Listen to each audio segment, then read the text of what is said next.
Gadget guy Mike Yawney's back in the city of Calgary after jet-setting all around the world, chasing after gadgets. But today you're focusing on social media, and you want to start with something that I would wager that most people use, Skype. Skype. A lot of us use Skype, right? Of course. It's a great service. It's free for the most part. But there is a new feature coming to Skype that is right out of sci-fi movies, especially Star Trek. You got to take a look at this. What it does is it's a real-time voice translator. So I could speak to you in a language you have no idea what's going on, and it will translate in real time. Take a look. Hallo, mein Freund. Hello, my friend.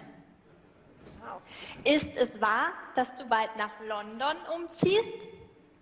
Is it true that you were soon moving to London?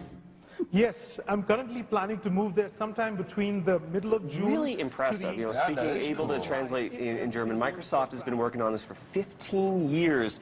Basically, what they did is they showed this off 2 years ago, and they deemed it completely not reliable. Yeah. So look at in 2 years, What's happened? how far it's Think of all the dialects. Yeah. Think of just Canada and all the different regions from the country, the slang and all that stuff. That's what they have to take into account, right? Exactly. So they demoed this live yesterday, late yesterday afternoon, and they said it worked flawless except for one little minor translation issue, and it wasn't a big deal. But they're saying this is going to hit Skype by the end of the year. Wow. Innovative form. Have they factored in, like my family from Newfoundland? Newfies are not factored in Newfies yet. are not? Okay, No, there they're you working go. on that one. It'll take a couple years. That's a whole separate program in itself. Okay, next thing you wanted to focus on is a mega order at Starbucks. Yeah, Starbucks making a lot of a buzz in social media this week. Not really, you know, the company, but their loyalty program. So if you've ever been to Starbucks before, you know, you go in there with your card, and if you purchase 12 drinks, you get one free. Of course. Well, somebody decided to take that maybe a little further than they were supposed to.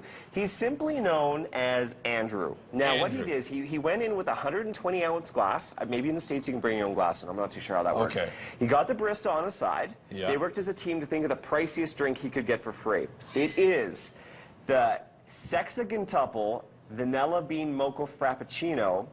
Contains 60 shots of espresso. 60 shots. Whoa. The total value of this drink, $54.75. He said it was delicious, but he said it tasted more like victory rather than, you know. This guy drank 60 shots of espresso? And a lot of people were kind of saying, hey, what a waste. Stop? What a waste of money. You just ordered that just because you could. And he said no, and he posted a photo afterwards with it almost empty and said, I actually drank this.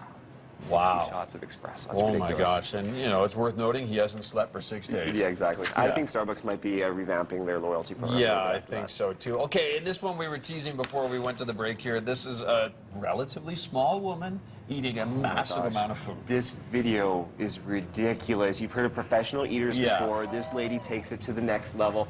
Take a look at her. She's only 120 pounds, right? 120 pounds. Her name is Molly Schulier. She's from Nebraska. Molly, What Molly did was she devoured 2 72-ounce steak meals in one sitting and ate them in under 15 minutes. 2 72-ounce steaks alone would be enough, but with each meal there's a baked potato, salad, a dinner roll, and a shrimp cocktail. Oh, you got to eat the shrimp cocktail. You got to eat them all. She devoured the first meal in 5 minutes. The second meal took 9 minutes. Oh my God! But you probably saw earlier in the video, she doesn't chew. She does chew the bread a little bit, but the steak, she basically rips it off in a bite and then swallows. She said she's never choked, but it's close calls. Here's the really interesting thing about her. She only became a professional competitive eater a year and a half ago. Oh, that's insane. It's ridiculous. That is ridiculous. She's accomplished a lot, apparently, in her eating career over the last year and a half. And she said now, she's done the 2 meals, she's going back to do 3 meals now. 3 meals. 72-ounce steak meals. How could your stomach even hold that amount of food? Andrew can take that on. Oh. We could set that up. Poor Andy. Please don't say yes. Anyway, here's what's trending on Twitter as we head to break. You're watching Breakfast Television this morning on City.